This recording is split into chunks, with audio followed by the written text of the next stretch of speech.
Hey everyone, welcome back to Spanish Faculty. I'm Alex. And I'm Emma. And today we are doing something a little different. No new phrases, no vocabulary lists. Today we're talking about the mistakes, the ones that English speakers make all the time in Spanish, the ones that make native speakers pause for a second and go, wait, what did they just say? And look, making mistakes is completely normal. It's part of learning. But some of these mistakes, they can completely change what you're trying to say. Like one of the mistakes in this video, if you get it wrong, you accidentally tell someone you're pregnant instead of embarrassed. True story. We'll get to that one. That's mistake number 6, and trust me, you want to know that one before it happens to you in real life. We've split today's video into 4 sections: grammar mistakes, vocabulary traps, pronunciation mistakes, and conversation mistakes. After every section, you know the drill, exam time, you versus Alex. And I will say this, some of these mistakes, I made them myself when I was learning. So this isn't us judging, this is us saving you from the exact same embarrassment. All right, let's get into it. Section 1, grammar mistakes. And mistake number 1 is probably the most common mistake every English speaker makes in Spanish. Okay guys, mistake number 1. And this one trips up almost every English speaker, confusing ser and estar. So both ser and estar mean to be in English. That's the problem.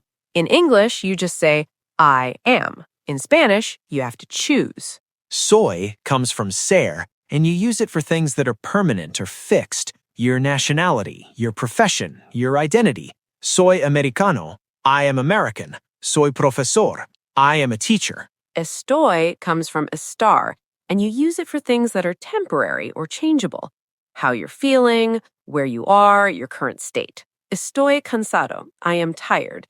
Estoy en casa, I am at home. The classic mistake is saying soy cansado, I am tired, because in English it's just I am tired. But in Spanish, soy cansado sounds wrong to a native speaker. Tired is temporary. Use estoy. Here's a simple trick. If it can change tomorrow, it's estar. If it can't, it's ser. Estoy cansado, tired today, not tired tomorrow. Soy americano, American yesterday, today, and tomorrow. Ser for permanent, estar for temporary. Say it with me. Soy, estoy. Soy, estoy. Get comfortable with both. And guys, mistake number 3 is one that even intermediate learners make. Stick around for that one. Mistake number 2, everyone, and this one is about gender. In Spanish, every noun is either masculine or feminine, and English speakers forget this constantly. In English, objects don't have gender. A table is just a table. A problem is just a problem. In Spanish, la mesa, the table, is feminine. El problema, the problem, is masculine. And here's the tricky part. You might think, problema ends in a, so it must be feminine. Wrong. El problema is masculine. Spanish has exceptions, and you just have to learn them. The most common mistake is saying la problema instead of el problema, or el mano instead of la mano. The hand is feminine, even though it ends in o. General rule, words ending in o are usually masculine, words ending in a are usually feminine, but always be ready for exceptions. El problema, la mano, learn those as you go. Okay, mistake number 3. This is the intermediate one I teased, forgetting the personal a. So in Spanish, when the object of your sentence is a specific person, you need to put a before them. It's called the personal a, and English has nothing like it, which is exactly why English speakers always forget it. The mistake looks like this. I call my friend in Spanish is llamo a mi amigo. The a before mi amigo is essential. Without it, llamo mi amigo, it sounds unnatural and grammatically off. Another example, I see my mom, veo a mi mamá, not veo mi mamá. The a must be there. Easy way to remember it. Whenever you're doing something to or with a specific person in your sentence, ask yourself, is there a person here? If yes, drop in that a. Llamo a mi amigo. Veo a mi mamá. Busco a mi hermano. I look for my brother. Person in the sentence, personal a goes in every time. Mistake number 4, guys, and this one sounds small, but it changes everything. Using muy and mucho in the wrong place. So both muy and mucho can translate to very or a lot in English, but they work completely differently in Spanish. Muy goes before adjectives and adverbs. Muy cansado, very tired. Muy rápido, very fast. Muy bien, very well. Mucho goes before nouns or after verbs. Mucho trabajo, a lot of work. Como mucho, I eat a lot. Trabajo mucho, I work a lot. The classic mistake, saying muy mucho.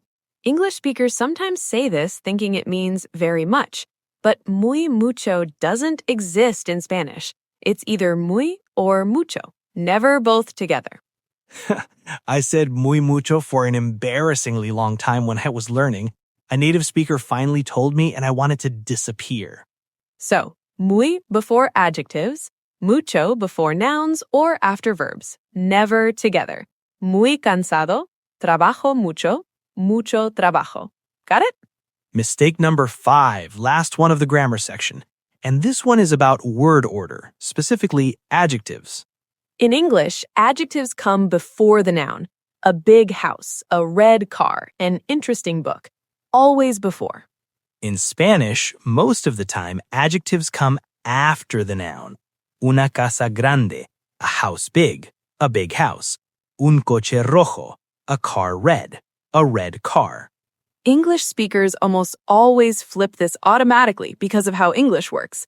They say una grande casa, and while some native speakers might understand, it sounds off, unnatural. The fix?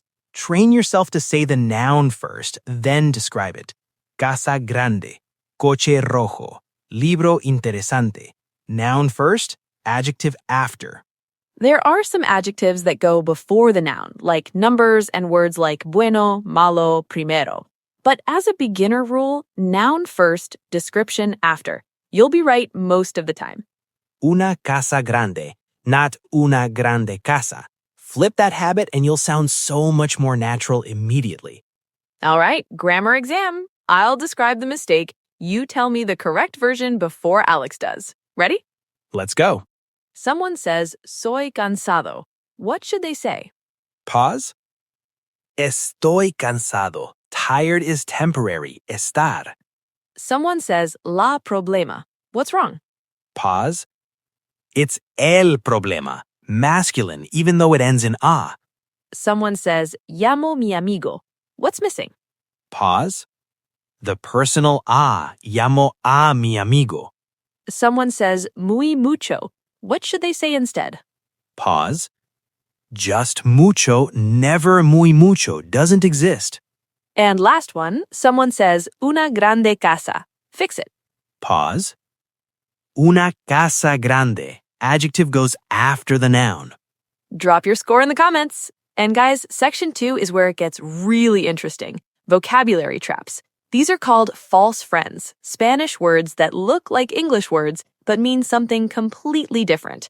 And mistake number 6 is the one Emma mentioned at the start. Do not skip it, seriously. Okay, everyone, section 2, vocabulary traps. These are called false friends, Spanish words that look like English words but mean something completely different. And mistake number 6 is the most dangerous one of the whole video. Mistake number 6, the word embarazada. So an English speaker feels embarrassed in a Spanish conversation. They want to say, I'm embarrassed. They think, oh, embarazada looks just like embarrassed. And they say, estoy embarazada. And every Spanish speaker in the room goes silent because embarazada does not mean embarrassed. Embarazada means pregnant. You just told everyone you're pregnant instead of embarrassed. Which is possibly the most embarrassing thing that could happen when trying to say you're embarrassed. The correct word for embarrassed is avergonzado for men or avergonzada for women. Estoy avergonzado. I'm embarrassed. Write that down. Burn it into your memory. Embarazada, pregnant. Avergonzado, avergonzada, embarrassed. Never mix those up. Your life depends on it. Mistake number 7, the word sensible. In English, sensible means practical, reasonable, logical. That's a sensible decision. So English speakers use sensible in Spanish thinking it means the same thing.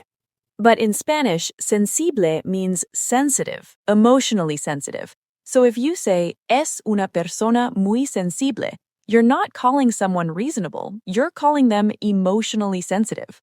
The word you want for sensible in English is sensato in Spanish. Es una decisión sensata. That's a sensible decision. Sensible, sensitive. Sensato, sensible. Almost opposite meanings. Classic false friend. Mistake number 8, guys, the word actual and actualmente. In English, actual means real or genuine. That's the actual price. But in Spanish, actual means current or present. El presidente actual doesn't mean the real president, it means the current president. Same with actualmente. It doesn't mean actually. It means currently or nowadays. Actualmente vivo en Madrid. I currently live in Madrid. If you want to say actually in Spanish, use en realidad, in reality, or de hecho, in fact. Those are your actually words. Actual, current. Actualmente, currently. En realidad, actually. Don't let that one fool you. Mistake number 9, and this one catches even intermediate learners. The word realizar. English speakers see realizar and think to realize like I realized I forgot my keys. But realizar in Spanish means to carry out, to accomplish, to achieve. Realizar un proyecto, to carry out a project, not to realize a project. If you want to say I realized, as in you suddenly understood something, the correct phrase is me di cuenta. Me di cuenta de que olvidé mis llaves. I realized I forgot my keys. Me di cuenta. I realized. Realizar, to carry out or accomplish. Completely different. Me di cuenta. Say it a few times so it sticks. Mistake number 10, last one of the section, the word éxito. Okay, so an English speaker is in a Spanish building. They see a sign that says éxito. They think, oh, that's a cognate for exit. The exit is this way. And they follow it. And they end up wherever éxito leads them, because éxito means success, not exit. Tener éxito, to be successful. Qué éxito, what a success. The actual word for exit in Spanish is salida, which you already know. Remember salgo de casa from the last video? Salir, to leave, salida, the exit, the way out. Éxito, success. Salida, exit. Don't follow the éxito sign unless you're looking for success, which honestly, always be looking for success. Always. All right, exam time. Vocabulary Trap Exam. Same game. I describe the mistake, you give the right answer before Alex. Ready, hit me. You feel embarrassed. What do you say? Pause. Estoy avergonzado, not embarazada, never embarazada. You want to call someone emotionally sensitive. What word? Pause.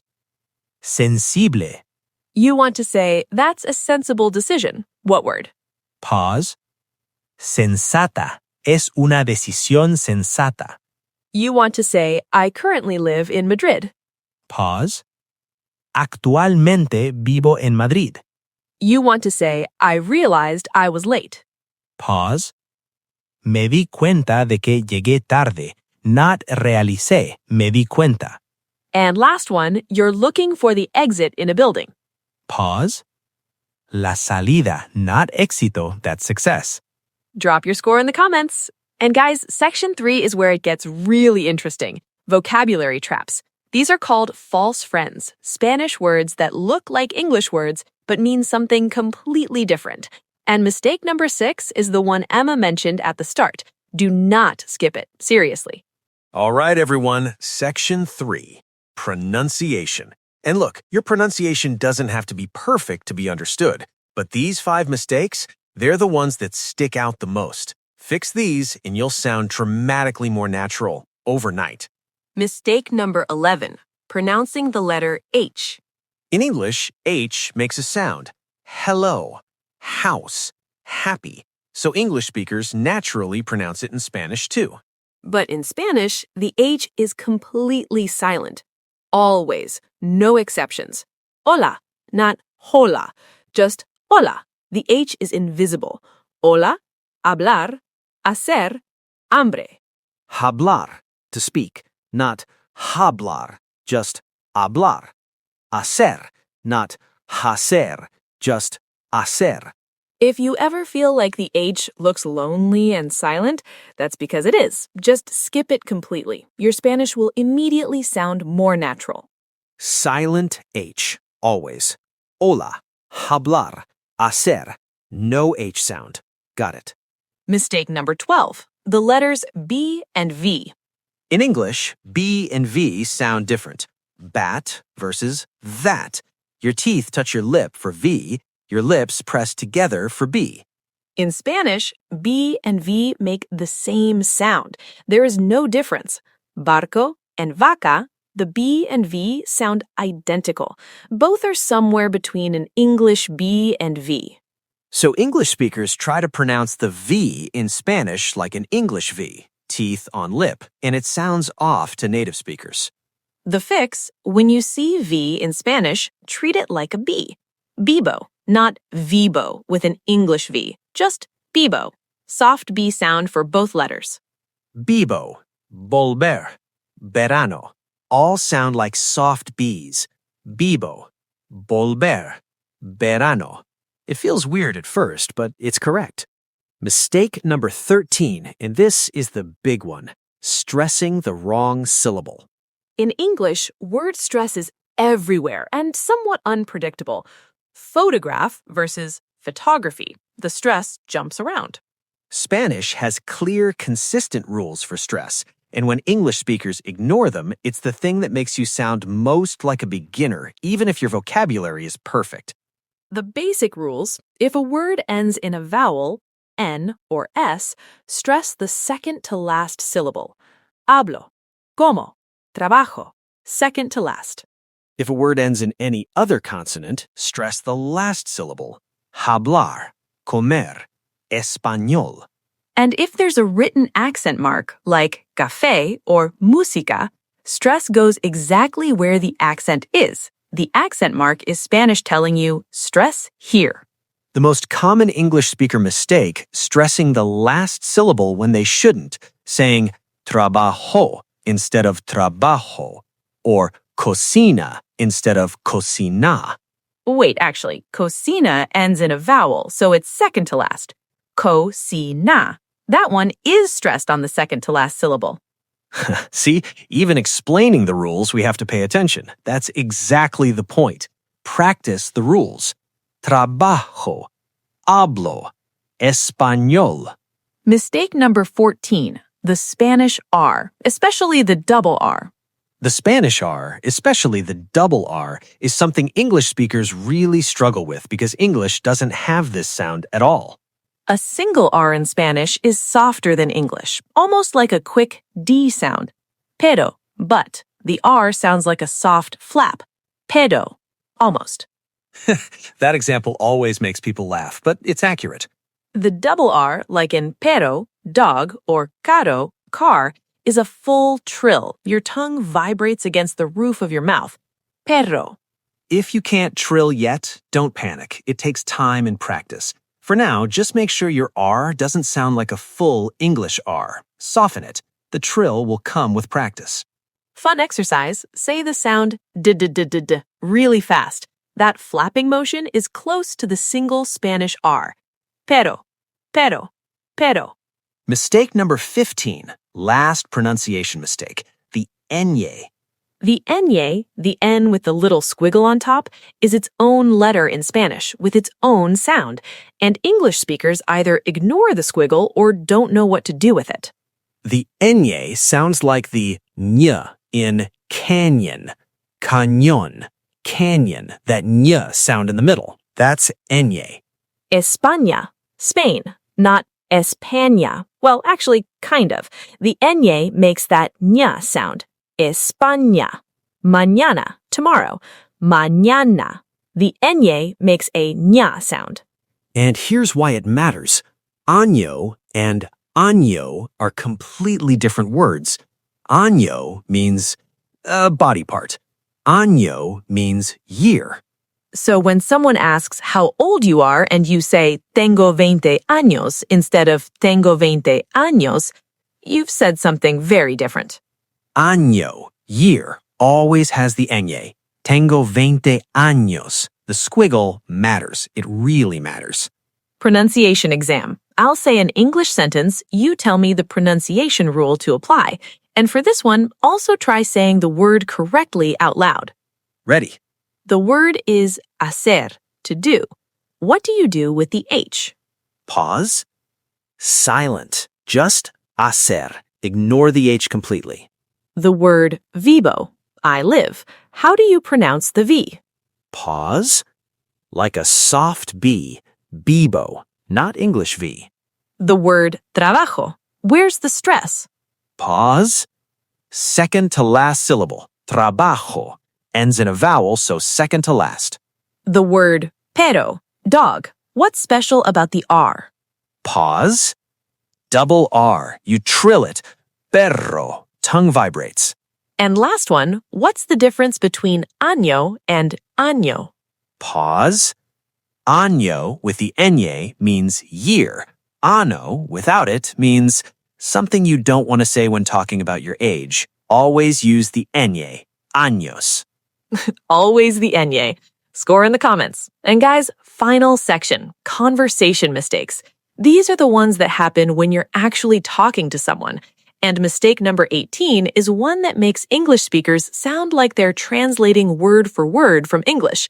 We'll show you the natural way to say it. All right, everyone, final section, conversation mistakes. These happen when you're trying to say something natural and your brain just translates directly from English and it comes out wrong. Mistake number 16, saying estoy hambre instead of saying tengo hambre. In English, I am hungry, so English speakers naturally say estoy hambre, I am hungry, using estar. But in Spanish, hunger, thirst, hot, cold, these are things you have, not things you are. Tengo hambre, I have hunger. Tengo sed, I have thirst. Tengo calor, I have heat. Tengo frío, I have cold. All with tener, to have, never estar. Tengo hambre, tengo sed, tengo frío. Say those three out loud right now and lock them in. Mistake number 18, guys, translating I like as yo gusto. This one is huge, and almost every English speaker makes it at first. In English, I like pizza. Subject is I, verb is like, object is pizza. Straightforward. In Spanish, gustar flips the whole thing. The pizza is doing the action to you. Me gusta la pizza. Literally, the pizza pleases me. The pizza is the subject. So English speakers say, yo gusto la pizza, which makes no sense in Spanish. The correct form, me gusta la pizza. I like pizza. Me gusta. The thing you like comes after. And if you like multiple things, me gustan, plural. Me gustan las películas. I like movies. Gustav for one thing, gustan for multiple things. Me gusta el café. Me gustan los tacos. The coffee pleases me. The tacos please me. Once this clicks, it actually makes a beautiful kind of sense. Me gusta, me gustan. Never yo gusto. Practice that flip. Mistake number 18, the one that Emma teased. Translating word for word from English when asking questions. Specifically, saying, ¿Cuántos años tienes tú? How many years do you have, you? English speakers add the to, you, because in English you always say the subject. How old are you?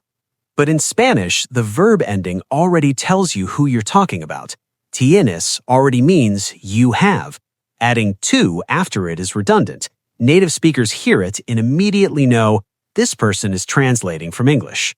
You can add subject pronouns in Spanish for emphasis, but in normal conversation, they're usually dropped. ¿Cuántos años tienes? Not ¿Cuántos años tienes tú? Just let the verb do the work. This applies to everything. Hablo español. I speak Spanish. Not yo hablo español, unless you're emphasizing that you specifically speak it. Como mucho, I eat a lot, not yo como mucho. Drop the subject pronoun in normal speech. The verb ending carries all the information. Trust the verb. Mistake number 19, everyone. Using hacer for things that don't take hacer. So English speakers know hacer means to do or to make, and they start using it everywhere, like the English word make. Me gusta la pizza. The pizza pleases me. Flip the whole structure. Someone adds tú to every sentence. Yo hablo, tú hablas. Drop the subject pronoun. Just hablo, hablas. The verb already tells you who. Someone says hacer una decisión. Tomar una decisión. Decisions are taken, not made in Spanish. And last one, someone says es muy bueno and wants to sound more natural. Es excelente. Es genial. Es estupendo. Pick a stronger word. That's all 20. Drop your final score in the comments. How many did you get right? All right, everyone. 20 mistakes, 4 sections. And honestly, if you came into this video making half of these mistakes, leaving it knowing what they are is already a massive step forward. Because here's the thing. Knowing the mistake is 90% of fixing it. The next time you're about to say, estoy hambre, your brain will catch it. Tengo hambre. The next time you see the word éxito, you'll smile and remember, success, not exit. Language learning isn't about never making mistakes. It's about making better mistakes every time, and eventually, not making those ones at all. So here's your homework. Pick 3 mistakes from today that felt most familiar, the ones where you thought, oh no, I do that. And practice the correct version out loud 5 times each, right now before you close this video. 3 mistakes, 5 times each. That's all. Go! And comment below, which mistake surprised you the most? We genuinely want to know. Was it the embarazada one? The éxito exit sign? The año and ano situation? The año one always gets people. Always. All right, if this video helped you, hit that like button. It genuinely helps us reach more Spanish learners. Subscribe if you haven't already, and check out our 50 phrases video if you haven't watched it. Link in the description. Next week, we're doing Spanish for social situations. How to meet people, make plans, and have real conversations. The good stuff. Can't wait. All right, everyone, go practice. You've got this. Hasta la próxima. Adios.